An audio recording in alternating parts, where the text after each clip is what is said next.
Welcome to Before the Bat, the Gotham podcast, your guide to the TV show Gotham, all things Batman. Isn't this the Marvel vs.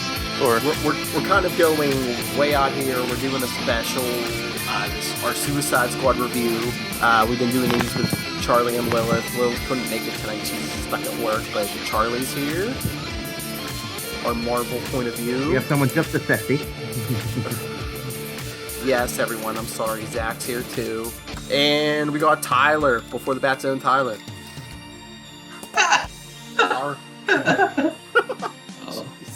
Zach, Okay. good to hear from you again. Been a while. Okay, Yeah. all right, let's jump into this. All right, Tyler, you were saying before that, what were you saying that, you saw a lot of stuff in the trailer like you didn't think made it into the movie? Okay, what I said was, what I'm doing is, like, I downloaded all the trailers before, and I've just been tinkering around, and I've been editing and kind of making a trailer-esque with all the lines and clips that were in the trailers that didn't end up in the film. Yeah. And what I was saying was, I hate that the studios will hire these places just to cut a trailer without the director's direct input or the editor, and they'll use footage, and then it's just like you can get a different feel. Because I don't know if they're going for what, but they don't have the full script or the whole movie, and they cut a trailer for a certain feel, and then maybe the film doesn't deliver. well, no. So actually, what they're doing, and just because I found myself in the same situation recently with the film I've been laboring on, and my director, who's a great film director and a great film editor, he had never done a trailer before, and so we're couple of guys who've never done a trailer before, just sitting in the editing room trying to figure out how you make a trailer. The reason why you farm this out to trailer companies is because there are people that just cut trailers. And essentially what they do is they give them a cut of the film. They say, here's the footage, make a good trailer. So they go through and they find all the best scenes in the film and they put them in the trailer. Now, that a director, for whatever reason, I was going to use an adjective to deride them, but I won't. But I'll say for whatever reason, decides not to use that clip in the film, that's not the trailer company's fault. That was in the film they got. And they edited it based on what they had. Edited it. Half the time the trailers get sent out sometimes before the movie's even finished. Well, yeah, but this is the footage, and the trailer company who are the people whose entire job is to say what is cool in this film. Put this in a quick snippet. And say, well, this is a cool scene, this is a cool scene, this is a cool scene. And then the director sits down and says, well, yeah, that was a cool scene, but it's not the scene I wanted. And it's like, well, it was a cool scene, and everyone wants to see this scene. Why do you not want this scene in your film? Well, you know what's interesting is you're talking about that. Have you ever studied the Marvel method of trailer making? I can't say that I've gotten to that since the Marvel method of trailer making is a relatively new field. I can't say I've read any books on that myself. Well, I was reading an interview with Kevin Feige, and basically he goes through the script and he picks out scenes in the script, like, you need to film this first, because I want this in the trailer. So he go ahead and pre-selects the scenes that haven't even been shot yet that he wants. And to that, and quite frankly, that's a pretty brilliant way to do it. And to that extent, we may be looking at the crux of the problem in the Marvel versus DC issue, which is that at Marvel, there's someone who I guess knows something of what he's talking about, who's in charge, and I don't know who. I guess I don't know who this week is in charge of DC. So basically, because it does change from week to week. Yeah, but so what Ian's are saying is Marvel keeps it in-house, and I guess DC could basically be shipping the footage out to an outside company and just, giving someone else the power to make a trailer, even though they might not have any idea what's going on with the movie itself. Well, no. What he's saying is that Kevin Feige, from when you're just at a script level, says, I need you to shoot this scene, this scene, this scene, and this scene. Well, that's what I'm saying. Because these are scenes that need to go into the trailer. Yeah, that's what I'm saying. And whereas in DC, they're shooting Marvel, the film, and then they're sending stuff out. Yeah, so basically there's no plan. So I think, to just piggyback off that real quick before we get into the actual film, I think the problem that Warner Brothers is having is they haven't wanted to do like a Kevin Feige person who oversees kind of all of it. They want to give it each story to be its own creator-driven, director-driven film. But then at the same time, they're not giving their directors. It's like, since we're hearing all this about the dual cuts, the studio cut, the David Ayer cut, and we'll just look at this one for right now. We're hearing all that discussion. It's like the studio wants the films to be done by their directors, their vision, but then at the same time, when it comes down to it, they're just not sure what to do. Well, because what it is they want to have, they want two things. They want each film to be its own thing, but then they also want it to be an expanded universe. And you can't do both. You either say, okay, you either have to have a Jim Shooter who says everything is going to fall within my continuity, or you say, do what you want. And right now, and this is, and this is what I've said is the central problem at DC. And it's actually an advantage to DC that if they ever get their act together, will make them the dominant force in the long run. The iconography of DC characters is so intense that they can walk out there and say, it's a Joker film. Even though the story does not include Joker, it's a Joker film. They put the Joker out there, they throw out a Harley Quinn, because let's not forget, this was supposed to be Kevin Smith's vehicle. This was supposed to be a Deadshot film. And then somewhere along the line, it became a Joker film, yes. It became the Jared Leto film. And let's be clear here. That's what people came to see. But the film wasn't written for that. But that's the icon. That's the iconic character that brings the audience in. People want to see a Joker film because he is that iconic. In the same way they want to see a Batman and Superman film and a Wonder Woman film.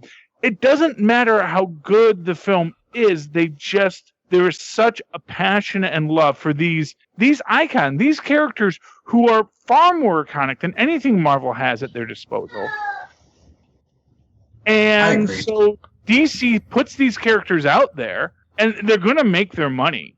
But, they're not going to get the critical praise because they're not putting the story behind these great characters. Now, if DC ever gets their act together, which I guess Jeff Johns is supposed to be the Kevin Feige. Although I was going to get around to that, yeah. Yeah, I think that might be a problem because they're putting a comic book guy in charge of the movies. And one could argue that Kevin Feige is a powerful movie guy because he's a movie guy. Yeah. So in like what we just said, this idea that Kevin Feige is looking at the scripts and saying, shoot this, because I need that for the trailer.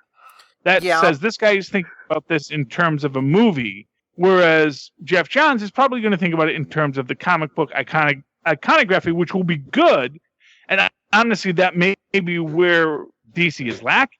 Well, that's why I think they need. But just as a point, I want to say I did enjoy the film. It's a good film. This was way better than Batman v Superman, but it was filled with.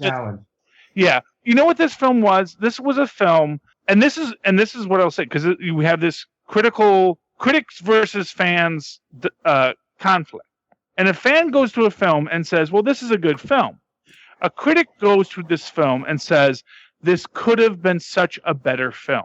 In which, honestly, how much better this film could have been hurts it. The fact that they broke away from what the script was supposed to be, which I think would have been really great, to make a Joker Harley Quinn story that does not really fit into the actual film.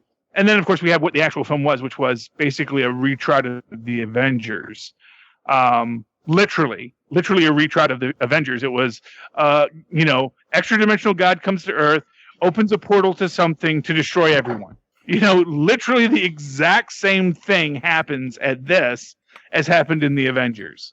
And it's like, we kind of just did that story. Yeah. You kind of need to find your story. And you know what else? A lot of even though it is true, it's kind of a copy. A lot of movies have done the whole swirling mass of death, heroes. A lot of people have made that mention about Suicide Squad who are for the movie. It's like, yes, it's true, that's a trope, but it's also a trope a lot of movies have done. And I think a lot of critics, I think they criticized the movie negatively a lot of them because it was in to bash DC because of Batman versus Superman. It's like they were blinded by some good parts of the movie just for that reason. Yeah, well, but no. Well, okay. You know what? I'm sorry. You know what else? It's just I like this movie, but I think they wanted to have their cake and eat it too. They wanted to be like, oh, these guys are the worst of the worst, but then they also wanted to like show them like this heroic light, especially like Will Smith. So it was like, and okay. I did think they made a Deadshot a little.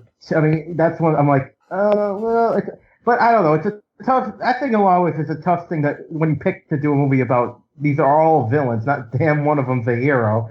Yeah, but they want people to care about them, but at the same time, if this was the comic book, Deadshot would have shot Harley Quinn off that ladder.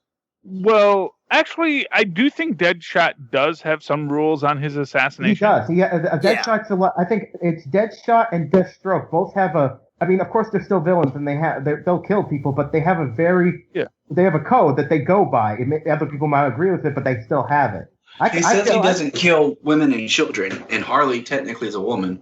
Well, yes, she is. Yeah. And that's the crux of it, is he doesn't do that, and he doesn't care how much you're going to pay him. He has his code of honor.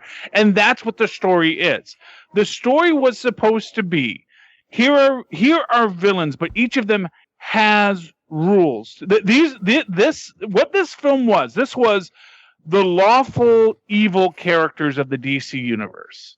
And that's what you have to understand. These are lawful DC characters, meaning they are evil. They are lawful evil DC characters, but their evil falls within a certain set of parameters. Because truth be told, even the Joker is lawful evil. There's a great line in Who Framed Roger Rabbit, where they're trying to cut the handcuffs, and Eddie Valiant's cutting the handcuffs. My favorite line ever. My favorite. Yeah. Charlie, can I do it? Because that's my favorite line. Do the line. Okay. He's filing the handcuffs, and it's actually almost musical the way he's going, da, da, da, da, da, like, and he's like, stand still, and Roger Rabbit slips right out of the cuff and just sits right next to him and goes, does this help? And Eddie Valiant goes, yeah, and then he files, and see, I love comic reactions, so he just stops filing, and he looks over at Roger, who slips back into the cuffs.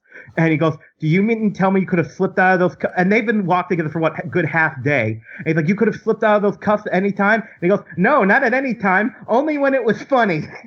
Yes. But you see, that's the thing. The Joker is lawful in the sense that he can do anything, but only if it's funny. I remember only if they did a crossover. They did a crossover where Joker met Carnage. Now you would think, oh, they're both insane. Yeah. This is gonna be, they're gonna love each other, but Joker actually was like, okay, no, you're crazy, because Joker's like, we're gonna blow him up, we're gonna do this, and Carnage is like, let's peel his flesh from his bones, and Joker's like, you have no class, sir, and just go, like this, and blows, and like he didn't like Carnage's style of evil. Yeah, well, exactly, and truth be told, that is a common recurring theme. They've done that. They actually did that with Joker and Red Skull too, where Joker and Red Skull in the Batman Captain America crossover set in the 1940s. I want to read that. Yeah, that could have been a movie if Marvel had actually sold the rights to Captain America to Warner Brothers. That would have been the DC connected universe we all would have loved. Critics and audiences alike. But, and it is this thing where, Joker has his codes. He has his rules. They've done this with other characters. I know in the Marvel universe, they had an issue with Despair and Nightmare, where Nightmare and Despair's approach to causing, emotional grief were completely different. Nightmare wants to scare, and Despair wants you to feel sorry. So, but that's the thing. It's like all these characters are supposed to be lawful evil characters. Mm-hmm. They all have their codes. I'm sure even Killer Croc has a code.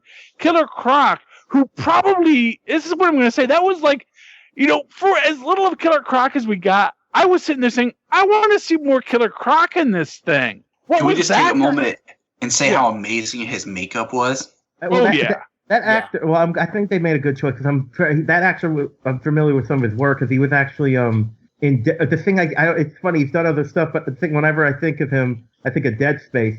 But to go back on what Charlie was saying, but I don't know if I agree that Joker's lawful evil, but three things come to mind. One, the movie The Rocketeer. There's a scene where there's a gangster. Like, he's a bad guy. Of course, he would kill anyone. He would steal whatever. But then this is set during World War II. He finds out the guy he's been working for this whole time was a Nazi. And the second he found that out, he puts the gun right at the Nazi. Go, Like, the second he finds out, like, he's like, I'm a criminal, but I'm 100% American.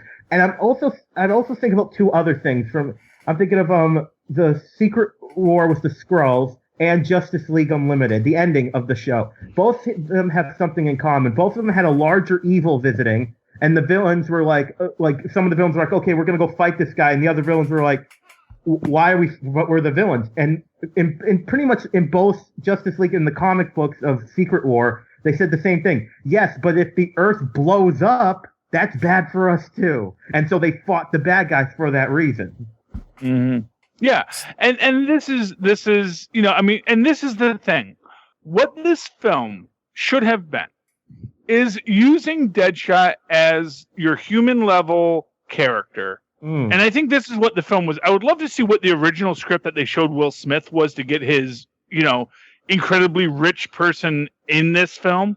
Mm-hmm. Because basically, even when all the stuff about Joker and Harley came out, there were things where he was, and everyone was talking about Joker and Harley. Will Smith said, well, yeah, you like Joker and Harley, just wait till you see Deadshot. And, because Deadshot was supposed to have this better story. Because Will Smith would not have signed to this film in the way that we've seen this film.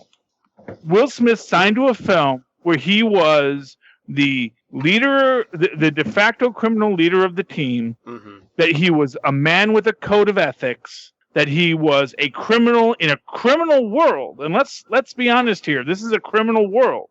This is the Zack Snyder DC universe, which is by its nature corrupt, dark, and evil. And this was the place to say, this is where it works. Mm-hmm. And he signed up for this. Amanda Waller, who is the good guy, ostensibly of the film, is the most evil character in the DC universe, but she is the good guy. I thought they handled her all right. Oh, no. They handled her great. They handled her fantastic. Oh, yeah. I'm trying to give what the thematic. This was supposed to be a film about Amanda Waller and and Deadshot. And then, for whatever reason, whether it was a studio who said we need to put more Joker because Joker's our icon, or David Ayer is just going to be a nerd boy and say, no, I get to play with the Joker. I'm going to do everything with the Joker. And then they cut all that out because they said this isn't helping the story. Whoever was at fault, this should not have been a Joker film. As much as we love the Joker as nerds ourselves, for the sake of the story, this needed to be the Deadshot film. Well, that's the thing. That's one of the things the critics said. That's one of their things they didn't like. They said we didn't get enough Joker in this movie. I feel like the Joker. The problem with the Joker was this. Like Charlie was saying, they hyped him up so much. You did a complete massive overhaul, and you brought up so much about this Joker.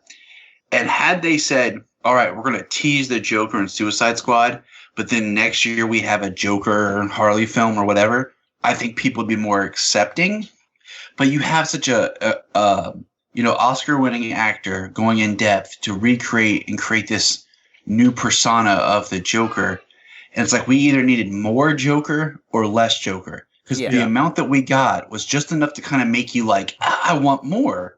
It's not enough. What if they would have done less? So you'd be like, oh, I want more, but there's another film coming. They should have gone all. They should have gone all the way, or not. Or I think I don't know, because I think this movie, it's for good or bad. One thing is a lot of, like we talked about, oh, they should have done this, should have done that. But this, I think, really, this movie shows which would the other way would have been right. This is one of the things where we want to know. It's like Tower just said, like, would we have if they put more in?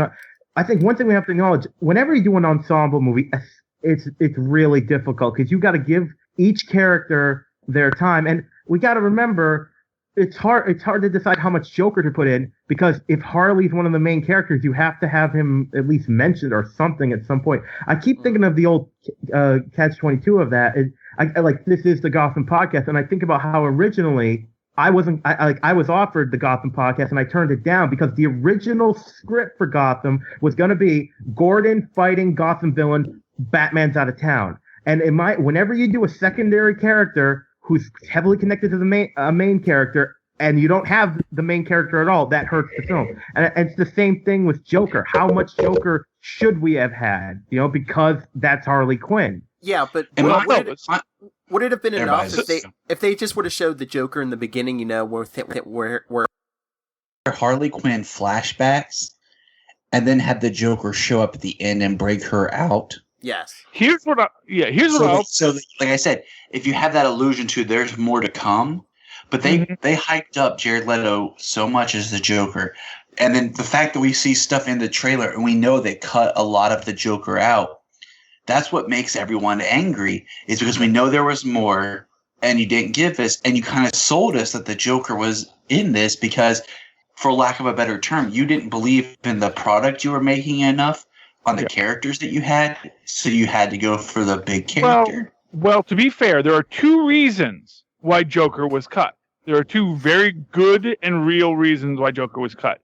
Reason one, because Joker gave nothing to the story. Because he's added in secondarily. His story with Harley is not central to the theme of the story. Yep.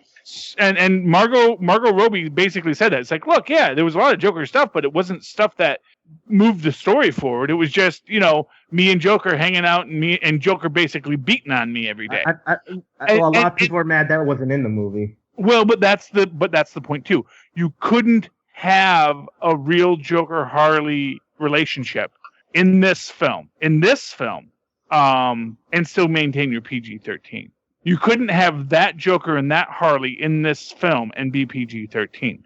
You could do it in the Batman animated series and somehow manage with a TV 14 or TVM rating, or I don't think it was TVM, but I think it was TVG or TV 14 rating, and you could get away with it because that was over a very long period of time. It was built up, and you got to see the subtleties of it played out. You want to cram the Joker-Harley relationship, and because you actually even get the redemption of Harley in this, in what was written of the, she pulls the gun on him, allegedly. There is this whole Joker-Harley abusive relationship that was explored, but you can't do that in a PG-13 film, and you can't do that in a film where the actual antagonist isn't the Joker. If they had made Joker the antagonist, then that might have worked. Although you have this question, why would you send Harley Quinn up against the Joker as the antagonist? Although you actually could fix that real easy by just putting Doctor Strange into the DC Doctor Strange, into Belle Reve, have him building Harley Quinn back up to go have her facing off against Joker, and then you have this question: is she going to turncoat? There's a story you could write there, but when you sell the script to Will Smith as your star, and that's what happened. They sold the script to Will Smith as the star, and they had this script that they were contractually obligated to produce for Will Smith, and then somewhere along the line, someone said, "Oh, we don't want to make a Will Smith Deadshot film. We want to make a Joker Harley Quinn film." You suddenly start smashing this film. Rewrites and you create a film that is still a good. That's the thing. This is a film that you could sit and I'll say this. My friend and her son, they went to this film. Neither one is a comic book nerd. They both loved this film. It's an action-packed extravaganza. Guns are firing. Things are blowing up. Everyone loves it. My one friend's biggest complaint, which I think is one thing that people will say, is that there wasn't enough of a love story between Joker and Harley. But again, we know why that is, because they had to cut that to get your PG-13 rating. Unless you're actually going to redefine that story and actually make it a love story, I think what we got here is a very interesting idea to make a vulnerable Joker and a vulnerable Harley Quinn both in this relationship, even maybe suggesting a more aggressive Harley Quinn, maybe even a more manipulative Harley Quinn, which has been suggested at times that Harley Quinn was playing the Joker in the first starts of the relationship. There's stuff you could play with, but they didn't. And then they panicked, and then they recut, and then they pushed it. That's why you get a film that has a lot of people that don't make a lot of sense. Mm-hmm. And that still pull off a good adventure because it's still a good adventure. We still get Avengers was a great film, and they redid the Avengers, and people loved the Avengers, and people love this. You know, I mean, that's what it is. It's it's alien, it's creatures that we can kill without worrying about because they're not really humans anymore. Although in this case, they actually were actual humans, which makes it a little creepy. But they never, you know, we're just gonna use some hand waving on that. You know, so we're gonna redo the Avengers, and the little things that'll annoy people, the hoochie coochie dancing Enchantress. Oh my gosh! Visually, every time I saw that, I'm like, "What's she doing? Like, why is she doing?" Well, that was gonna be my other point. Do you think the film was more successful because they focused more on Harley, whose character might be more popular than Will Smith's Deadshot, and definitely her butt sells more tickets than his butt? So okay, so now should we talk about that now? Should we talk Will Smith's butt? No, I said Harley. Either one. No, but I mean, I remember when the trailer first came out, and like there was like everyone's arguing. It's like the thing I found funny is like, oh, that's not you. It's like I was one of the geeks going, you do know she wasn't originally in the comics. Like she was an animated series creation. One person actually argued with me, like that's not how she was in the '80s. I'm like, she wouldn't even exist in the '80s. Like people are arguing me like about like I'm like and. People, the thing about the looking sexy thing, like, because you know everyone was complaining about the way Harley was dressed, but I thought they addressed it because one thing you can do in a movie you can't do in a comic book or a cartoon. Characters usually look the same way because it's just cheaper that way because you can just reuse the same images. But it makes sense in the live action. I mean, and I've said this. You know who actually addressed this best? They were talking about Joker. Everyone should. There's a website called How It Should Have Ended, and they addressed it that he's the Joker. She's Harley Quinn. They're not going to wear this. They would. They're the kind of villain characters that would change outfits mid-battle. So it makes sense that now, whether I agree with how. Well, in someone's version of it. Well, I mean, because they're nuts. But I don't. The funny thing is, though, if they had completely covered her up, there would be people going, "Oh, you're holding her back." I don't think there's a way you can win with this. Well, it's like what you're saying is with the villains, it's not so much they have a costume. Like they don't have a definitive suit costume. Right, that's they have a style, a look.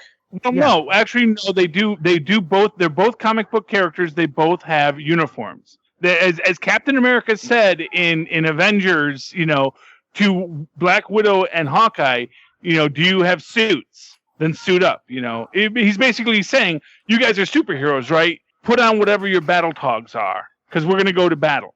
And so, yes, that's the difference between hero and villain. Harley Quinn does have battle togs. Her battle togs are her Harlequin outfit.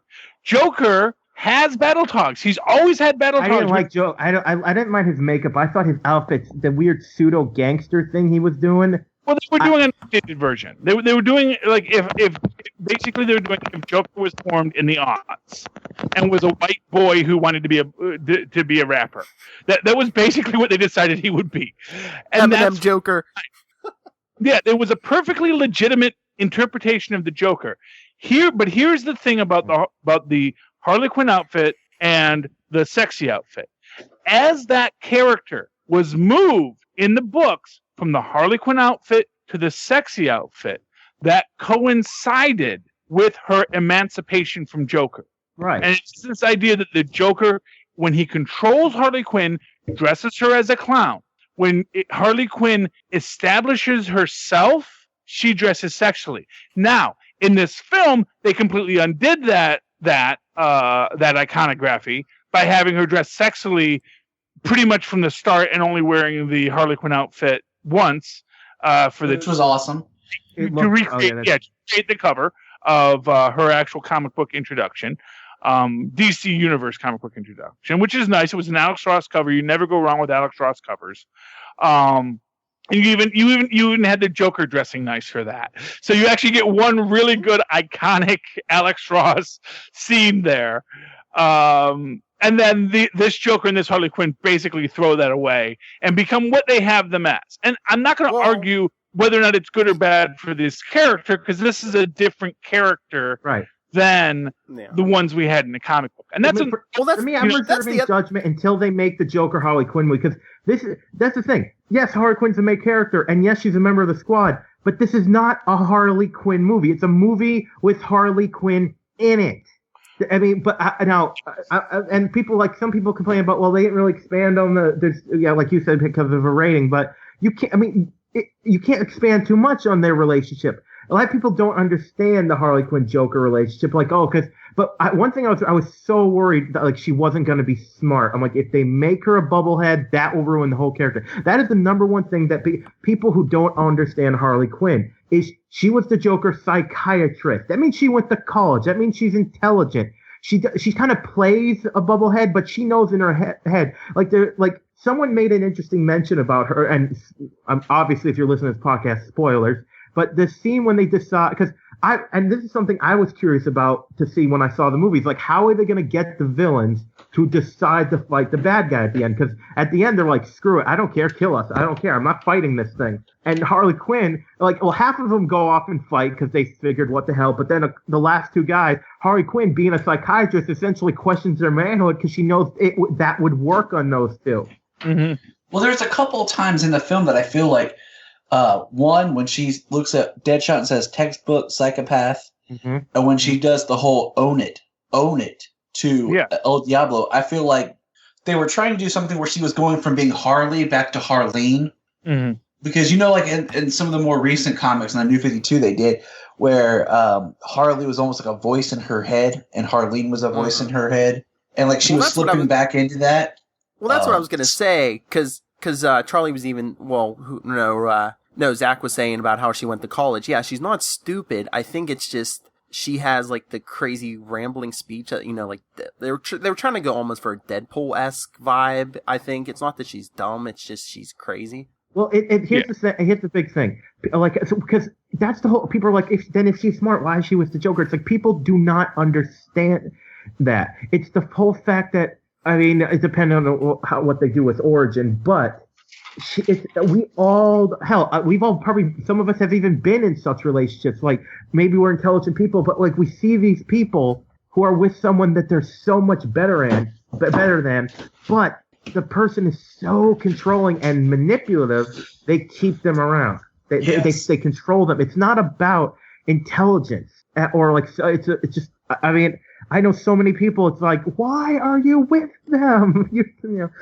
And that's the nature of their relationship. And now, it's a tough thing, because I don't think you have to show, I mean, it has to be a controlling relationship, but I think it would be so much interesting if maybe Joker doesn't physically abuse Harley Quinn. Imagine if it was all psychological, which would fit with the Joker. I don't think he has to beat Harley Quinn. I don't think so. No. Well, and truth be told, you could do that. You could have him just as a pickup artist constantly negging him or negging her, that would be, and honestly, that would be really fun. The problem is that takes up more time. Exactly. And we do have an extra dimensional goddess to destroy. This is the problem with this film. You had a villain that doesn't get properly built. Basically, because of the Harley Quinn Joker, and here's what I'm going to say. You know what the Joker should have been in this? Did you ever see the Birds of Prey TV series? Yes. Yeah. I own it. Yeah, it had like 2 episodes. Yeah. It wasn't very good. No, it wasn't very good, but here's what they did with the Joker. They got Mark Hamill to be in the shadows, laugh, and shoot a gun at Barbara Gordon. And that is exactly the right amount of Joker you needed for this. You needed enough Joker that we go, oh yeah, Joker. But you didn't need to cast freaking Jared Leto to be the Joker. You needed Margot Robbie to be Harley Quinn. And Harley Quinn can tell her own freaking story without the Joker present. That's the thing. And I agree with that. I really would have liked had they, how they have those unknown DC films that they haven't said what they are. I really would have liked is if in the film we didn't know the Joker was in it. They cast Jared Leto. He's in one scene in the film via flashback or the end, like I said, and then they release that that unknown DC film is going to be a Joker and Harley film. Just enough to be like, oh my gosh, like teasing it. I don't know. I think they could have kept. They could have kept the date night flashback, but they should not have had the strip club. I think the strip club scene was confusing and unnecessary. Yes. Now I feel like we've danced around a little bit, but one thing we've kind of hinted at and we talked about is Enchantress as the villain. How do you feel about that? Because personally, I would have liked it if they did Enchantress as the villain, but she wasn't like trying to be part of the Suicide Squad. Like she was just the villain. Well, she wasn't trying to be part of the Suicide Squad. She was forced to be part of the Suicide Squad because... Yeah. And that's what I mean. I mean, like, if she hadn't had any ties to the squad, like, if she just would have been the straight-up villain. Well, she didn't really have ties to the squad. Not really. I mean, Amanda Waller was trying to use her. She had the heart. I think that's why it worked. Like, she tried to use her. You're saying that if she had just come fully formed in the middle of the story as the villain. And yes. I think that, you know what? Here's what I'll say. That's a fine option. The problem is that you have to give a reason for because this is actually the superhero connected universe problem. Essentially, you had to have a villain that was going to be causing a global threat that the already established Flash and Batman and Wonder Woman can't solve. Because Flash, we see him in this Batman, we see him in this film. Wonder Woman, we know exists. She's out there, and she'll fight a global threat. And so when laser beams start shooting up into the sky, you know, that Bruce Wayne is sitting there like, oh, I should really look at that. I might want to go check what that's out about. You know, this is Flash, addressed in comics many times. Like, why isn't every catastrophe? Why don't everyone show up? And I think, I mean, I don't know if someone said. Actually, I've heard one person say one thing they could have done is maybe show, but then you would have had really footage that maybe would have helped it unnecessary. It's like the idea. I think is that like there's an assumption between geeks when they read comic books is that the idea is the events that you're reading are happening whilst they're handling their own stuff, and I could buy that. Yeah, but so you know what? They could have fixed that in 2 movie too. They could have fixed that in 2 seconds. All they had to do was like throw in a line or two where like the squad gets into the city, and then like a mystical dome encases the city. No one can get in or out. So that's why under the dome. It would have solved everyone's problems. You know that, or did you read the New 52? I think it was Volume 1 of the Suicide Squad, where basically they get sent in to stop, like, someone had released a chemical virus weapon in a stadium, and they had to get in there and extract someone out of there. Yeah. I mean, something like that where it's like, okay, we're keeping this contained, more Black Ops, so that, and then you have at the end of the movie, you have this big cover-up of, Captain Boomerang and Harley Quinn were found at the stadium causing a riot, blah, blah, blah, Black Ops type thing. For what it's worth, that's exactly what Black Nerd said. If you ever listen to the Black Nerd cast on I've seen some of his stuff. Yeah, and basically what he said is, the Suicide Squad doesn't generally handle global threats. They don't handle... Suicide Squad doesn't handle reanimated Zods turned into Doomsdays. Well, technically, they weren't supposed to be handling her either. Their job was just going to be getting Waller out. Well, yeah, but they had to because their job was to get Waller out. But then once they got Waller out, they went back and fought the bad guy because reasons. Because the Flash is still fighting freaking Weather Wizard back in Central City, and Superman is dead, and Batman. I don't know what Batman's doing because it's clear that he's not fighting the Joker right now, but Batman is doing something else. So and it's fun that they're fighting him, but that's not what Suicide Squad usually does.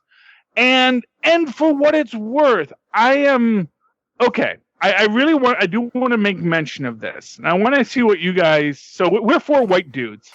I want to see what other people think about the fact that the 4 people who die in this film as characters are El Diablo, who is Hispanic, Slipknot, who is Native American, even though he wasn't Native American in the book, they decided to make him Native American here and kill him. Although, I'll give him this much, they did kill him in the way that he dies in the book. Can I say, I started laughing in the theater as soon as Captain Boomerang started talking to him. Me too. And Janelle was like, "What's wrong?" I'm like, "Just what? This is what's going to happen." And I was laughing when his head blew up. Now, I lost it. There's something I want to ask about that scene you guys think. Was Captain Boomerang intentionally doing? I know it's probably yes, but was he intentionally doing that to Slipknot to have him test out the bombs in the head? Exactly. I think he was, because it didn't seem like Captain Boomerang really tried much to get away. He just kind of started. The second I saw Slipknot, even though I'm not familiar with the character, it's just the second I'm like, I just turned to the person I'm with. I'm like, just keep your eye on him, because I'm like, I was with a non-comic book geek. I'm just like, and because that's part of Suicide Squad. It's just like, oh, you don't think the bombs are real? Click. Yeah. Well, yeah, and like I said, this was a scene that was in the comics, so you give it that leeway. But then it's this idea that, see, here's what I'm going to say. You want to have a racial switch in this film? Make Captain Boomerang Aboriginal. Wouldn't that have been freaking awesome? Because then, he's using boomerangs. He's he's Aboriginal. He's also a drunken lout, because, what the heck? I love how he kept pulling beers out of nowhere. Yeah, and here's the thing. You don't have, they're just making the black character drunk, because, hey, the two other black characters here are both super competent people. So you don't have one person being singled out. No, instead what they did was they made a character, they redshirted a character of color just because they could. Then they killed Diablo at the end, which I didn't understand, because I don't think Diablo's dead in the books. Well, he might not be dead, because they could bring him, because if he's whatever his connection to that, his godlike powers. Again, I'm not that familiar with this, but so they could. I mean, that's you got to remember, it's a comic book movie. You can bring anyone back. That you can bring someone back doesn't negate the fact that you killed him in the movie. Uh-huh. There was no dirt rising off his coffin in the end credit scene, so you can't say, they could bring him back. It's like, no, he had a coffin. Yeah, he didn't even get a coffin. They killed him. He's got an dead. urn from his ashes. But the thing about you talk about, I think Slipknot's death isn't really a minority of this, because there's this term in cinema called colorblind casting. What that means is someone of a certain race will be playing a role, but the fact that they're, you might say, minority has absolutely nothing to do with the role. And I think Slipknot could fall into that category. Like he's played by a Native American actor, and he was killed, but because they need someone that died, would we have been saying, you can't have it? Like it's one of those catch. It's a lot of these movies, the catch-22. Really much the catch-22 as you want to say it is. I want to say that no, they decided, we need, we want a Colors of Benetton film, so just make this guy a Native American too. And we need to kill someone, so kill the Native American instead of freaking killing the most useless character, Captain Boomerang. Because let's face it, Captain Boomerang gets nothing. He does nothing. He deserves to die. If you want to have a character to kill in the film, kill Captain Boomerang. And if you want to do colorblind casting, colorblind cast Captain Boomerang. But they didn't. Aboriginal Captain Boomerang could be interesting. Yeah, you know what? I don't know about tattoos. Yeah, I don't know about colorblind or if it was color or not, but I think it's more along the fact that Captain Boomerang is like a major Flash rogue, and meanwhile Slipknot and El Diablo are more like D-list villains, maybe. I like El Diablo's story in this movie. Actually central to Suicide Squad. He was in their first arc, and like I said, I don't think he's dead right now. I haven't read Suicide Squad in a while, so maybe he is dead by now. Maybe he falls into that. I knew he wasn't in when they did the new Suicide Squad, like the second wave of the New 52 stuff, when they did the DCU. He wasn't part of the team. I don't know where he was, but he wasn't part of the team. Yeah. And I don't know what he's got. What about, I liked his storyline in the movie, because you got to remember, he's like a WMD. I mean, he could have killed everyone once, but to make him a pacifist because of his past, I thought was, and I mean, the geek and the guy in me loved it like that. He was badass at the end. I liked that ending with him. No, well, it was great that he was badass. It's lousy that he dies. It's lousy that he's the guy that they decide has to sacrifice himself. And let me put it to you this: it would have been fine if he had sacrificed himself to actually save the day and defeat the Enchantress. Yeah, but he killed the other god. I mean, that helped. Well, he defeated the Goombas before we got to Koopa. Yes, he did. No, he defeated the sub boss. What? That's a sub. The brother was a sub boss, not a minion. Well, let me put it. Yeah, he's one of the Koopalings. He defeated Koopa Jr. so that Mario could go beat Koopa. But no, I don't think it's redemptive. And again, that was the person who dies of color is the freaking brother. The brother who a random African American man is possessed, given, made into this creature, and that's who they kill. And that's the thing. It is this idea that we're gonna select.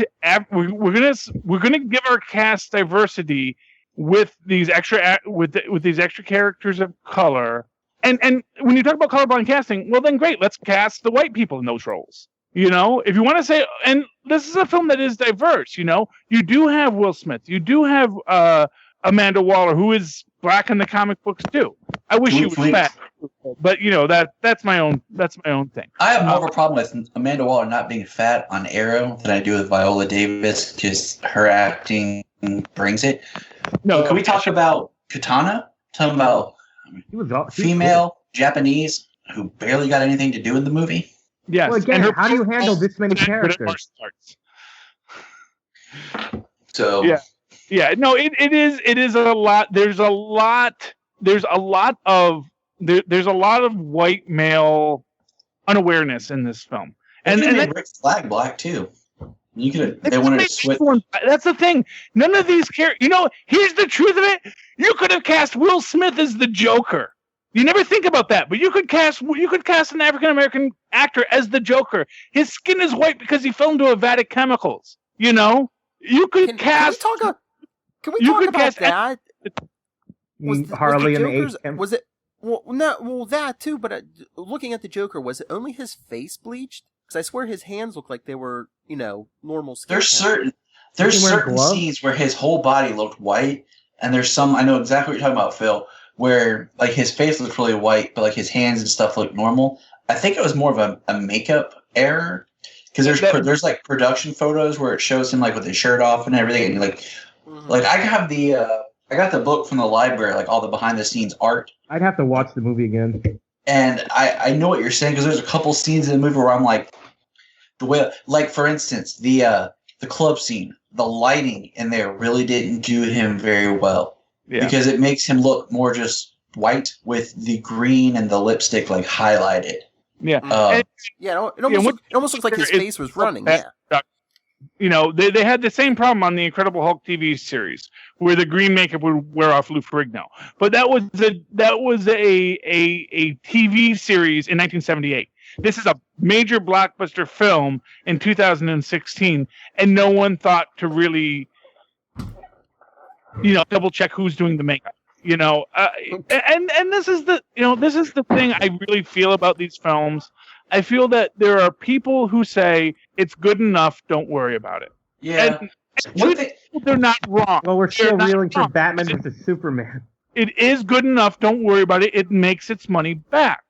The problem is that when people with a critical eye watch these films, they see those mistakes, and they do point out those mistakes. And it doesn't make it a horrible film, but it does make it a film that is clearly being made by people who don't care about the product. And I think that's what's more offensive to me as a nerd than anything else, is that I don't think Warner Brothers cares about the DC product. While I don't think the movie was that bad, I do agree with you on that. It's one of the reasons why I'm not on the Arrow podcast anymore. I think that Marvel really cares about the products they do. I don't think they, and for what it's worth, I don't think Marvel hits it out of the park every time. And honestly, Marvel TV gets savaged all the time. Like every other Marvel movie does get savaged by the critics. People forget this. It's like Thor, Iron Man 2, Thor 2. These were not films that got high praise. Can I take a moment real quick? None of the Incredible Hulks got high praise. Marvel does not have this locked up. It's just that, Marvel learns from their mistakes and tries to make extra. They've also been putting out more product. But one thing, I hated the whole Rotten Tomatoes debate is because, they were saying how low this was rated. But then on Rotten Tomatoes, they rated Ant-Man high. And to me, Ant-Man was good, but it was like the safest movie you could make. Like it was by the numbers. It was a ripoff of Iron Man. The thing is about Rotten Tomatoes, and I've said this for years. The thing I wish people would shut up about Rotten Tomatoes. I mean on both sides of the debate. Let me tell you why. Because something about Rotten Tomatoes people have to understand. It's just a review website. I could go on there, create like 6 different profiles, and lower or rise the rating of any movie. It's just people yes, they can do that Metacritic thing, but the thing about it, the whole way movies work is they do the press junket, they show the movie, and they pick and choose which reviewers like the movie. It means nothing. Just go see the movie and decide for yourself. Well, yeah, and that's, here's the thing, and that's fine to do. Because really, that's what people are going to do. I went to see Fantastic Four. Oh, God. I did. I went to see Fantastic Four because I'm a Fantastic Four fan. And I didn't care how bad it was. I watched Red Brown as Captain America, sir. I am not immune to anything. And the fact of the matter is that I watched Matt Salinger as Captain America, and I thought that was a perfectly fine Captain America film. Quite frankly, I mean, it was not good. You can leave now. No. I mean, I'm just saying it's not a good film by any stretch of the imagination. But no one expected, Matt Salinger's Captain America made by who's the guy that made the bad films? Made Little Shop of Horrors. He was the guy who bought all of Marvel's books for a while there. I'm blanking on his name. Okay, moving on. We're talking about Suicide Squad. but that's the point. The guys that were making the bad Captain America films, the bad Hulks, well, not the bad Hulk, but all these guys that were making those films, they were B filmmakers. They bought these rights because they were B filmmakers and they were making B films. No one was expecting these films to be good. Warner Brothers owns lock, stock, and barrel everything that DC has to put out. And Warner Brothers, a major studio, doesn't care enough about their own product to make good films. I think some of the shows are, I really do think, Gotham is good, but I really think the CW shows are what are proving you right with that. Because it's like so many moments are like, have you read the comics? That's why I am afraid of Constantine and Supergirl joining, because if Warner Brothers doesn't shape up, they're going to ruin their TV and movie. I mean, have they knocked anything out of the park in the last few years, DC? I actually, except for Arrow, I like the DC TV universe. I like Flash. Flash has its moments. I like Flash. I like Legends. I enjoyed Supergirl just fine. Well, that's CBS. That was a different network. I'm talking specific CW. But it's still produced by WB. It's still produced by Warner Brothers. True. It's just through CBS. And that's the thing. A Disney show can show up on any network. But it's still produced by Marvel Disney. Or Disney. It's not Marvel Disney. I think Marvel's what Marvel's doing best right now is Marvel's their Netflix. That's what I mean. Supergirl, I think Supergirl is one of their better products now. But really, are they really Marvel? You can really say one or two things are hitting. Is DC hitting it out of the park with anything lately? That's what I'm saying. You're saying you like those shows, but is there, besides the animated movies, is DC really the whole point of DC used to kick Marvel's butt, but now are they knocking it out of the park? Well, like I said, I do think the Flash knocks it out of the park. I do think the Flash is a really good story. I don't get to watch it as much as I would like to, but I do think it's very good. I think Flash is at least as good as Agents of S.H.I.E.L.D., I hate Agents of S.H.I.E.L.D. because I have to. But I do understand other people's gripes about it. I loved Agent Carter too, But I did not feel any of them were particularly bad. I just thought that they made choices that did not resonate. I think people are overly critical about Suicide Squad, and but you can the whole could have been better thing. I think there's so many movies you could have said. I mean, the kind of thing we got to remember, because we're kind of critics, but we're also geeks. Some of us have been involved in student films, independent stuff, whatever. It is so freaking hard to make a movie, especially one where the studios. Now, one thing I think we should talk about, because I want to get everyone's opinion on, the reshoots. I think Deadpool and Batman vs. Superman influenced the reshoots. So, I mean, and they injected more comedy. Do you guys think, I think it worked because it made me laugh, and I don't think it took me out of the movie. Apparently, they changed some of the music. Now, would I have liked to see the darker movie? Maybe, but I didn't hate this one. So what do you guys think about the reshoots and the comedy that was injected in? I wonder where the reshoots are. Yeah, but that's a good thing that you're not sure. And that's probably a testament to it, that they did a decent job with it. Yeah, sometimes you can place reshoots based on studying wardrobe, hair, things like that. Not to bring back Fantastic Four, but you could tell the reshoots for that were because she went from having natural hair to a wig. Yeah, it was a wig. Yeah. Here's what I'll say about reshoots. When reshoots are strategic, they're usually not a problem. When you do a reshoot because you want to redefine the thematics of the film, you're never going to win that fight because you already shot a film. You already have a film that you're making. And I was worried about that as soon as they said, "Oh, everyone loved that." Now we have to do reshoots because we didn't make a film that was a gag film like the. And here's what I'm going to say. You know what? Here's what I'm going to I feel very heartily that heartily, not heartily, but heartily, that this film was supposed to be a Deadshot film. And it got recast as a Joker film because when the trailer with Bohemian Rhapsody came out and everyone thought that looked like fun silliness, they remade it. And this is what I say. When you look at the title graphics, those title graphics are Joker title graphics. They are very much meant to imply insanity and color and the clown prince of comedy, not the stoic, methodical dead shot and the cold what needs to be done Amanda Waller. That's the thing. Deadshot and Amanda Waller, who I think, first off, I think everyone says Amanda Waller is fantastic in this film. Oh, yeah. And I think, this film needed to be an Amanda Waller film.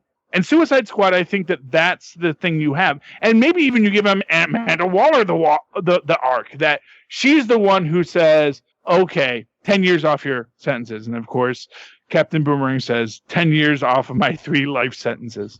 Well, here's an interesting thing real quick. That book that I got from the library that has everybody's Captain Boomerang if he got 10 years off, he only has 4 years left because his sentences were years. The only one who had the life sentences was Deadshot. Yeah. Well, he's the one who says that he had 3 life Boomerang sentences. said 3 life sentences. I know he said that. Maybe he's just worried. Maybe he's just worried about Deadshot. Unless it's another rewrite or something. I think it's this. I mean, I think this was a pretty I'm reminded. I think it was Comic Book Girl 19. It says one of her criticisms of the X-Men movies was that they forget about that X-Men, while of course serious, is also a mix of comedy. And I think if you look at the seriousness and comedy of Suicide Squad, in one way, I think it's successful in a lot of ways as a comic book movie. Because that's what comic books do so well. Yeah. No, like I said, this is definitely the best thing DC has put out. I actually think this is better than even the later. I was not a big fan of the later Nolan. Batman. First Nolan Batman was good, I thought, and I thought the third one was just a mess. The third one's a mess, and the second one I think was way over. Well, but I think the reason the Nolan movies get so much respect is because people were just still, even years later, still had the Schumacher movies in their mind. Yeah, but you got to remember that the Tim Burton one was fantastic. Yeah. Oh yeah. Well, Tim Burton one defines it. And the Schumacher, and of course, you do have your sophomore slump, and that's the thing is everybody has a sophomore slump. The problem is that the problem is that DC is starting with C+ movies and then going into a sophomore slump. Their 1A was really the first Nolan Batman, and then they basically once again mislearned, as all comic books did in the 90s, mislearned the legend of the reason of Watchmen, and said, well, everything should look like Nolan's first Batman. It's like, well, no, not everything should look like Nolan's first Batman. Batman should look like Nolan's first Batman. That was a very good Batman. But not everything should look like that. Not everything should follow that thematic. And the second Batman was pretty good too. I will say that. I did like the Joker in that, and I liked the fact they didn't kill the Joker, which was actually pretty brilliant. Was like the first time we had a superhero film that didn't kill the villain. But then, of course, the actual actor who played it died, and so you kind of had an ironic a bit of irony in that. Making a comic book movie, I think one thing, I've always said this, the hardest thing is that it's hard to know which way to go, because, well, Suicide Squad's the least of this because of it, but most of the time when you make a comic book movie, well, actually, while Suicide Squad itself, the characters, it might be true. It's like you have some characters that have been around for anywhere between 20 and 70 years. So, like, what story do you do one that already exists? Do you make your own? Do you mix and match? That's a hard thing to do. I mean, yes, I will be critical of a movie that completely trashes it. But one thing I think, like, why the people are divided about this is, one thing is, I don't think they made interesting choices or weird choices even with some of the characters. I don't think any of them, not a single. Now, of course, some of the characters I'm more familiar than others, but there wasn't really anyone where I went, oh God, what are they doing with them? There wasn't one. I didn't feel like that about any of them. Yeah. And considering the track record, that was good. This is a thought here. Do you think this film would have been better had they had Catman in it? Because Catman really became central within the within both the Secret Six. Secret Six, and was he in the Suicide Squad? I want to say he was in at least one version of the Suicide Squad. But I know when they redid this Suicide Squad as the Secret Six. Now, there's another question. Should the next film be Secret Six? Should the next film be Harley busting her buddies out of prison, and they go on the Secret Six at the order of the Penguin? And should we get Cobblepot to play from Gotham to play Penguin? Actually, that's an interesting question too. I mean, Suicide Squad sequel. You got to remember that's a changing roster. Should they just get the same? Like, should everyone come back? Should some of them come back? And what should they do? They should not do Triple X where they get a completely different person to be the new Triple X. Yeah, that's a whole different thing. That was the studio being impatient. Yeah, well, exactly. And now they've learned their lesson. They're bringing back Vin Diesel, old fat Vin Diesel, but still Vin Diesel. To be, you want Street Shark commercial Vin Diesel? Yes, well, no. See, I think the next logical step is to do Secret Six. I think Secret Six yeah. How about Secret Six versus Suicide Squad? That's what I was thinking. Oh yeah. I mean, here's what I'm gonna say. The Hulk has never had a good film, really. He's had successful films, but he hasn't had a good film. He had one decent film. Decent is the operative word. I don't know how. Series that completely trashed the book, but was still pretty good. I mean, I don't know how. Well, let's not dive into Marvel too much. I don't know how the hell they're going to do Planet Hulk. But anyways, think about Squad. Let's see. I'm trying. Croc. I was happy with. I mean, people are like, "Oh, he doesn't talk much." I'm like, because he's Killer Croc. He doesn't talk much. I thought they did fine with his character. He has such a beautiful story of this person who looked like a monster, so people treated him like a monster, and then he became a monster. But people said, I mean, if you go, because this is something that's been debated in comic book movies so much. How much do you show? Because a lot of people know these characters. Like, I don't think you have to. I think people get the gist of Killer Croc, and a good acting performance can get the subtlety. I love the idea of I can totally believe Croc goes to fight the bad guys because he's got nothing better to do. I'm like, oh, absolutely. I'm buying. I'm sorry, I wasn't cutting you off. I was just agreeing. No, I'm trying. So the other Captain Boomerang is just a psychotic criminal. So I thought they handled him good. Deadshot. A lot of people said it was just Will Smith being Will Smith, but I think it still worked. Mm-hmm. I'm sure. Now, those were the more mild, but Diablo, I like, because how do you handle the fact that he's that powerful? And I liked his, I was happy with it. I just love that scene when he turns into the big Mayan god and is just swearing at him in Spanish. It's like, let's do this. Yeah. But you know what? And you know what the problem with that is we didn't get that till the end. That's what I'll say is the thing, is that there were some beautiful arcs here and nobody got one. Harley didn't even get her arc, but they reshot a bunch of stuff to give Harley an arc, and then they decided not to give Harley an arc.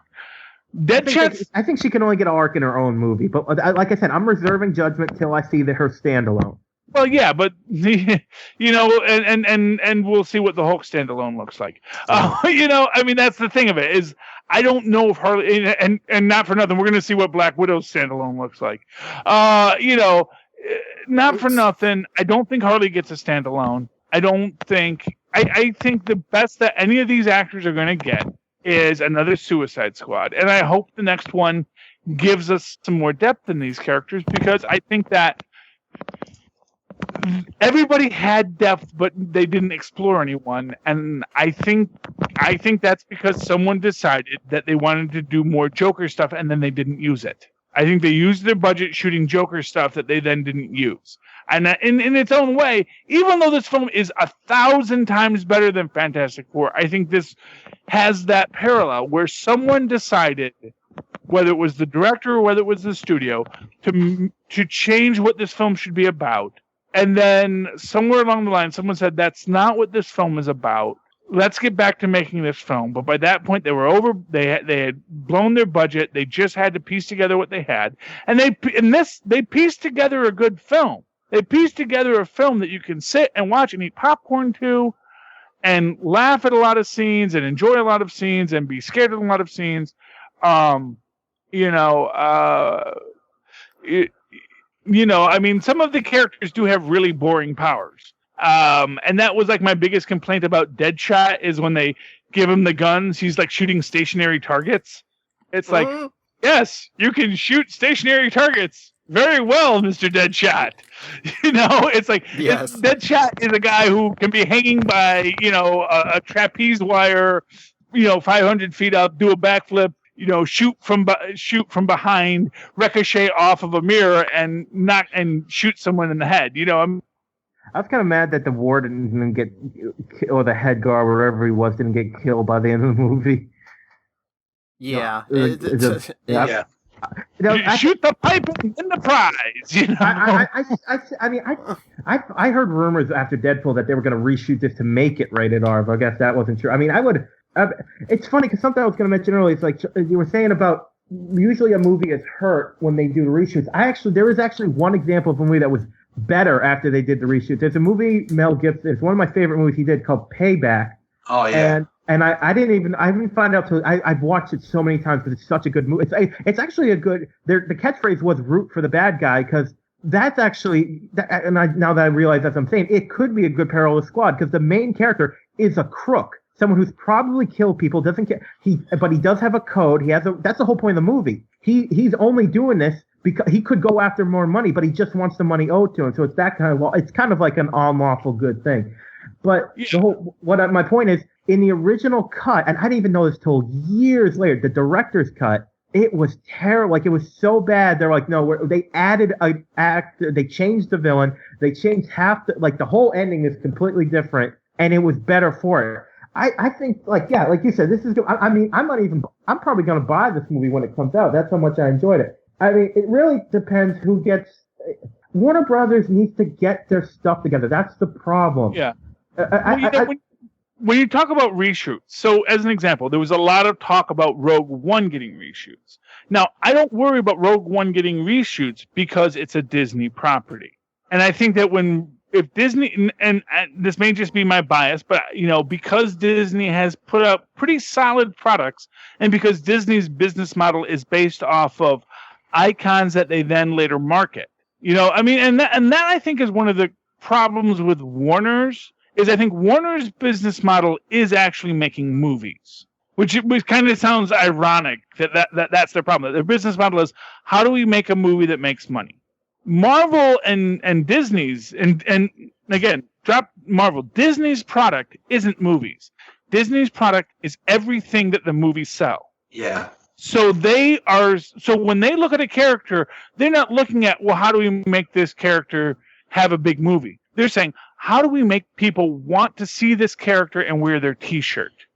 How do we make this character be someone that you want to watch? Now, in DC's, and this is this conundrum. You don't have to make a Batman movie to have people wearing Batman T-shirts. People are going to buy Batman T-shirts who have never read a Batman book, who've never seen a Batman movie. People are going to get Superman tattoos who have never read a Superman book, who've never watched a Superman movie, because these are icons. So from DC's perspective, their ancillaries sell whatever they do. They don't need to make the movies to sell the ancillaries. They're making the movies expressly to make the movies, which is great if you want to make standalone movies in their own universe that are operating in this idea. But if you want to make a big interconnected movie universe because you're chasing Marvel, you're going to screw up. I think and there's a video, I think everyone, even though it's not Suicide Squad, there's a movie I think everyone, it was the Nostalgia Critic Angry Joe crossover where they reviewed Batman versus Superman. I mean, I've watched it 100 because it's so true. And that's funny because what you just said made me think of it. They have a guy playing Zack Snyder in the review, and he called Batman versus Superman pretty much Avengers 3. And it's true. It's like DC. It used to be like, oh, DC versus Marvel. I don't feel right now that's DC versus Marvel. I feel like it's Marvel doing all those things, making some hits, missing others. But DC it's like, what are you even doing? I keep thinking about this image that's been used to compare a bunch of stuff. You guys have probably seen it. It shows like two characters fighting, like strangling different properties, and then there's the third character in the corner not doing anything, eating paste. I feel like DC's that guy at the moment. Well, yeah, I mean, well, and like I said, I think that there is this very complex issue about business models versus artistic value. You know, here's the thing: Warner's doesn't need to chase Marvel. Warner's is chasing Marvel because there's ego involved in chasing Marvel. Like DC could make Dark Knight movies. They could make Superman movies. Yep. They could even make a Dark Knight Superman crossover. But they don't have to really, you know. I mean, people forget this about all these characters. Well, I'm sure none of us forget this, but they actually existed in their own universes for most of their existence. It wasn't until the 1960s. Well, actually, I mean, Batman Superman had some crossovers. Yeah, but the real big, the big idea of interconnected universes really did not even come in until after really even Stan Lee was out. I mean, Stan Lee talked about interconnected universes, but the idea that what happened in that book is going to influence my book. Well, I mean, you would have people crossing over occasionally, but they were in their own books. They were in their own continuity. I think the Punisher is a good example of that. Punisher is a character that he'll go years sometimes without encountering another superhero, even though he's in the Marvel universe. Yeah. Well, because he works in a different field. Exactly. But in my opinion, again, going to Marvel, I think that's one reason why the Netflix Marvel movies work. Now, Marvel shows work. Because, yes, they're connected to the movies. They've made references that what happened in the movies happened, like, in their universe. But it doesn't matter, because these are the street-level Marvel heroes. So it's a different world. And I think Squad could be that. If done right, if DC would just... I mean, what is going on over there? I think that's what they wanted to do. I think that was exactly what they were saying. They were saying, what if Superman is a bad guy? Superman isn't around anymore. Blah, blah, blah, blah, blah. And we're not going to have... You know, honestly, I really felt that was probably the worst thing they could do, to have the Flash actually show up in it. And honestly, for what it's worth, having Batman show up in it, I think was not the best idea. You know, I mean, I did enjoy that version of Bat... okay, am I crazy, or did he kiss Harley Quinn? I swear to God, they shot that weird. Mouth to mouth. I think I know that's what he was doing, but I'm looking at that. He does mouth to mouth, and she pops up to kiss him. Then he smacks her head back down. It just if you look at the scene, I knew that's what it was happening, but if you look at the scene, it's shot really weird. Now, it is. I didn't mind. Well, that might have been an intentional effort to give a sexual dynamic between the characters. I didn't mind the date night scene. I thought that was kind of fun. It made me laugh when she said you're ruining date night. No, that was great. You know, you know what it is about date night scene? It's a great scene. It tells nothing of the Suicide Squad story. That's purely Harley Quinn exposition. And it doesn't build what the story that we have to get to, you know, and again, like I said, if they had written this with Joker as the villain, you know, for example, if this here, you know, he would have been the film that would have been great. Joker pulls this elaborate thing because he's going to break out Harley. You know, he's blowing up stuff. He's committing terrorist acts. Maybe we don't even know it's the Joker when he's doing it because he's planning his plot to break out Harley. But no, they put that film, which is, I think, the film the studio wanted, on top of the film that had been written and that they were making.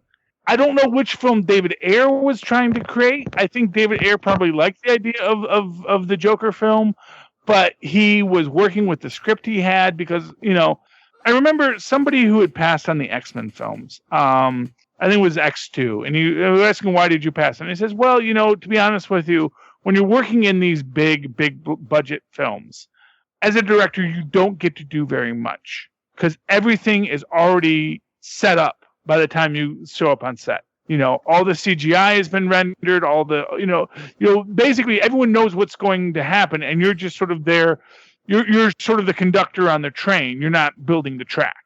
And, you know, I guess if you're going to say what happened here was maybe someone decided to switch the track halfway during halfway during it. Yeah. And again, I hate, the thing about this film is it's not a bad film. It is a good film. It is a lovely film. I really enjoyed it, but its flaws are evident. You know, there are films that are, and I think Mary Sue made a good point about this, where they said, Suicide Squad is a film that's almost so bad it's good, but it's not that bad. I was happy. I mean, I don't think it's even close to deserving of some of the criticisms about it. I know it's a horrible movie, not even a bad one. Does it have some flaws? Perhaps. But I can watch this movie. I cannot watch Fantastic Four. Right. This even has multiple watching potential. I would recommend this movie. This is even decent enough to introduce people to certain characters. Like, oh, you don't know these characters? And okay, so I think, actually, we haven't really talked about this, so let's, because we should probably start getting to the meat of this thing. Specifically, Margot Robbie. I was about to wind it down, but well, I just want to say, I don't think we kind of touched by it because there's something that people were talking about. Margot Robbie as Harley Quinn, specifically. Because one thing people were talking about is like, someone tried to say that she said she hated her outfit, and they're like, oh, she's saying what she was saying was it was uncomfortable. That's all she was saying. Because she was in that outfit for like 12 hours a day, so she was, that's all it was. Well, no, to what she said was, and I think this is important about the character, she said she would not wear what Harley Quinn wears. And I don't think it was purely uncomfortable. All actors are used to uncomfortable. Trust me, they live uncomfortable. But it was revealing, and it was a demeaning costume to wear as a person who isn't Harley Quinn. But what she said was Harley Quinn this is what Harley Quinn would wear, meaning that the character of Harley Quinzel and Harleen Quinzel, and as I've said in other podcasts, Harley actually likes to dress sexy. That is actually something she likes to do in her downtime. I'm reminded of a great interview with I forget the name of the artist, but it was there was a run in a Wonder Woman where they wanted to try something new, so they took away her powers and made her like a weird suit-wearing martial artist. And DC thought that the women's groups would be like, yes, this is great, and it actually. They were pissed off about it because they felt they took away what made the character Wonder Woman. I think I think she is the star. I think Margot Robbie knocked it out of the park as Harley Quinn. I was quite pleased. And even though you might say about the Joker stuff, a lot of it gave me hopeful about if they ever do like a Joker Harley. If with the right director, that movie could be done right.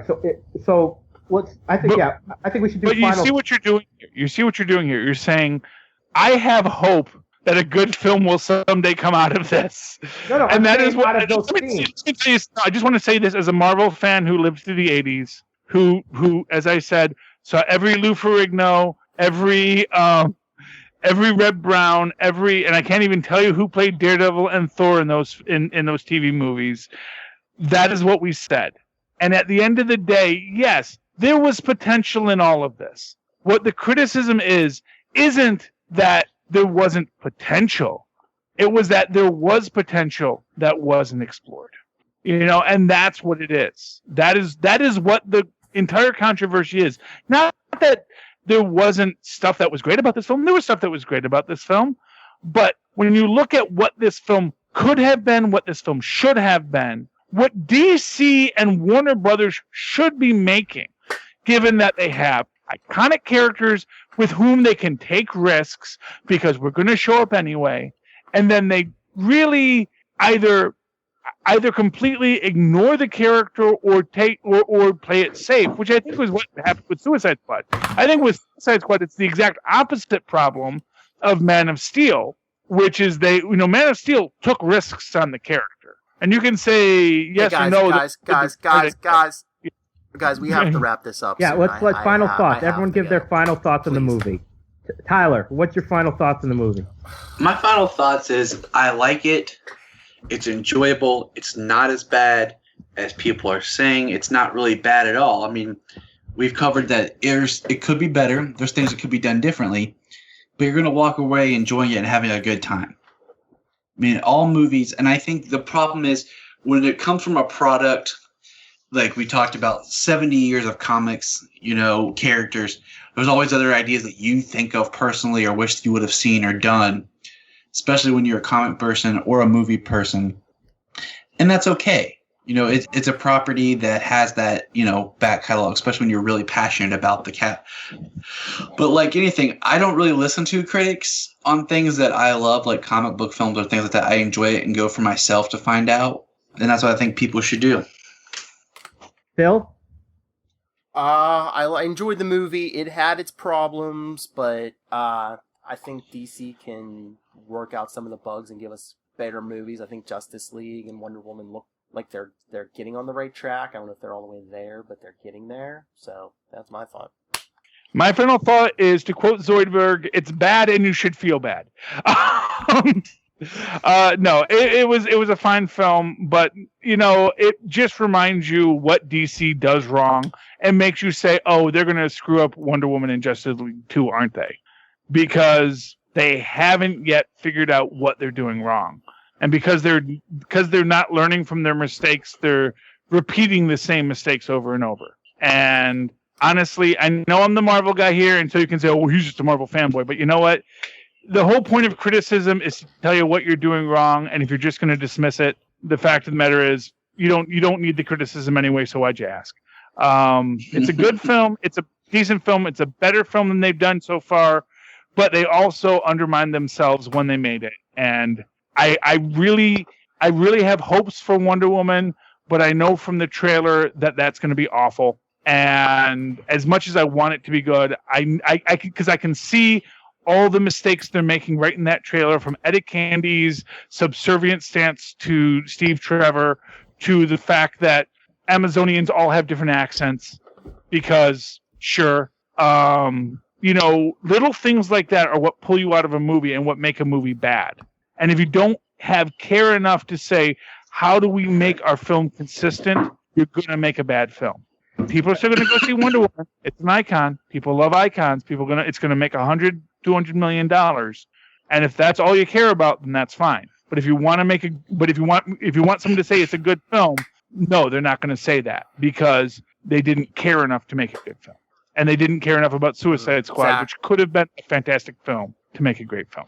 Yeah, okay, so me, it's kind of funny, me being the DC defender here, even though generally, because I'm a Marvelite too. I was quite happy with the movie. When I say I have hope, I mean literally the characters did so good, I'm hopeful about the movie. Maybe a couple of scenes were unnecessary, but the fact that they had to do a movie where you're making essentially the villain's the hero, but I was so worried they were going to do something cliche. but I thought they handled it good. I thought Robbie knocked it out apart. I was never even nervous about Jared Leto as Joker because he's a very good. I saw him in Dallas Buyers Club. I know he's good at immersing himself in a character. I thought they handled the story right. I mean, yes, the whole light in the sky villain is generic, but something I say, just because something's been done doesn't mean it can't be done right by someone else. So overall, I was quite pleased with the movie. The characters, there was no one I was unhappy with. There was really no scenes, and this is completely from a comic book standpoint, although I haven't read that many issues of Suicide Squad. There was nothing in the movie, and I could not say this about a lot of comic book movies, there was nothing in there that really made me go, oh God, have these people ever read a comic book? You know, like this, in my opinion, because not everything has to be a blockbuster. This one, I felt, was a good comic book movie. I was happy, so I was good. All right. Tyler, social media. At JTY Patrick. Just go from there. You'll find me. All right. Charlie Esser. Superconnectivityblog at gmail.com. That's superconnectivityblog, all one word, at gmail.com. And follow me on Twitter at Charlie Esser. That's CharlieEsser. Look for the 2 E's in the middle. First quality. Okay, Michael. I got to do the whole thing. Okay, you can find me at Wolf Spirit 00, and you can Zachary Hair on Facebook. And be sure to remember, people, it's fall coming up, so check out all the podcasts. We're part of Southgate Media. We've got some new shows coming, and we're very excited about. Yeah, especially the upcoming Legends of DC, where you'll hear us and Little Hellfire and Tyler's wife, Dania. So check those out. You can find me, NightwingPDP at gmail.com, and on Twitter, I am at NightwingPDP. All right, gentlemen, it's been a pleasure. Well, it's late. Let's get out of here. Until next time, everyone. Later. Get your squad. See you. Good night.